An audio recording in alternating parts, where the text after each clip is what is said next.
बिहार के मुजफ्फरपुर में हुई कत्ल की यह साजिश बेहद सातिराना तरीके से बनाई गई थी। यह साजिश अपने अंजाम तक भी पहुंच गई थी क्योंकि उस शिकार का बनने वाला शख्स खुद पुलिस से भाग रहा था और पुलिस उसे ढूंढ रही थी।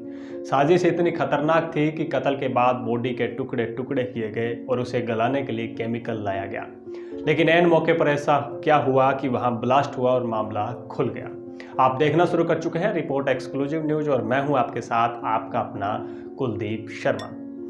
18 सितंबर बिहार के शहर मुजफ्फरपुर के बालूघाट इलाके में एक मकान में धमाका होता है। यह धमाका मकान में रखे केमिकल की वजह से हुआ है। धमाके की वजह से मकान में आग लग जाती है। इस मकान में मकान मालिक के अलावा 6 और किराएदार रहते थे। धमाके और आग की खबर के बाद पुलिस और दमकल विभाग के लोग मौके पर पहुंचते हैं, आग बुझाते हैं और जब वो मकान के अंदर दाखिल होते हैं तो उन्हें टुकड़ों में बंटी एक लाश मिलती है। इंसानी जिस्म के करीब 6 टुकड़े किए गए थे और धमाके की वजह से इन टुकड़ों के और भी कई टुकड़े हो गए थे। पुलिस की टीम मकान मालिक सुनील कुमार शर्मा को हिरासत में लेकर बयान लेती है तो वो बताता है कि ये मकान मुजफ्फरपुर के ही कर्पूरी नगर के रहने वाले सुभाष ने 1 महीने पहले ही किराए पर लिया था। मकान मालिक ये भी बताता है कि सुभाष ने ही उसके घर में बाढ़ का पानी घुस गया है, जिसकी वजह से कुछ दिन के लिए वो यहाँ रहने आया है, ये बताया था। इसके बाद वो अपनी पत्नी और 2 बच्चों के साथ मकान में रहने लगा। कुछ दिन बाद उसकी साली और साडू भी साथ में आकर रहने लगे। किराया भी उसने एडवांस ऑनलाइन दे दिया था, लेकिन मकान मालिक ने यह बताया कि पिछले 3 दिन से घर खाली था और उसमें कोई नहीं रह रहा था। सवाल यह था कि अगर घर खाली था तो घर में मिली लाश के टुकड़े किसके थे। धमाके की ओर लाश मिलने की खबर उसी मोहल्ले के रहने वाले एक और परिवार को भी लगती है। ये परिवार राकेश का था जो अवैध शराब का कारोबार करता था। उसके खिलाफ पुलिस वारंट निकला हुआ था और वो पुलिस से अपनी जान बचाने के लिए भागा हुआ था।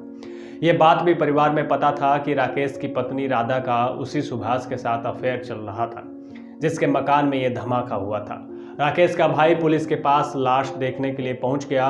लाश देखने के बाद उसने चौंकाने वाला खुलासा किया। उसने बताया कि ये लाश किसी और की नहीं बल्कि उसके भाई राकेश की है। पुलिस भी हैरान रह गई। शुरुआती तफ्तीश में तो जो कहानी सामने आई उसके मुताबिक राकेश की शादी राधा से करीब 5 साल पहले हुई थी। उसके 3 बच्चे हैं। राकेश अवैध शराब का धंधा किया करता था और सुभाष भी उसके साथ इसी धंधे में शामिल था। पुलिस से बचने के लिए राकेश अक्सर फरार रहता था और पुलिस राकेश की पत्नी और बच्चों की देखभाल करता था। इसी दौरान सुभाष और राकेश की पत्नी राधा की नज़दीकियां बढ़ गई और दोनों के बीच नाजायज संबंध हो गए। इन संबंधों का पता न केवल राकेश को था बल्कि उसके पूरे परिवार को भी था। इन दिनों राकेश के खिलाफ वारंट निकला हुआ था और वो पुलिस से छिप छिप कर रह रहा था।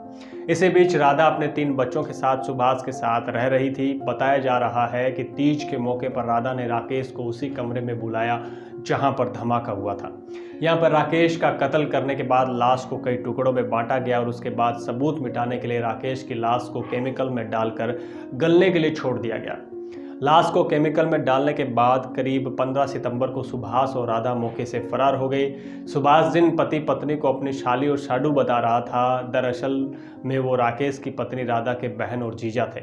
वारदात के बाद से ही वो फरार हैं। अभी तक इस मामले में किसी भी आरोपी की गिरफ्तारी नहीं हो पाई है। राकेश के भाई की शिकायत के बाद पुलिस ने मामला दर्ज कर लिया है और आरोपियों को पकड़ने के लिए छापेमारी कर रही है। दोस्तों, ये आपको खबर कैसी लगी कमेंट बॉक्स में अपनी राय दीजिएगा और अगर आप चैनल पर नए हो तो चैनल को सब्सक्राइब कर लें और बेल आइकन के बटन जरूर दबा लें ताकि आपको हर अपडेट मिलती रहे।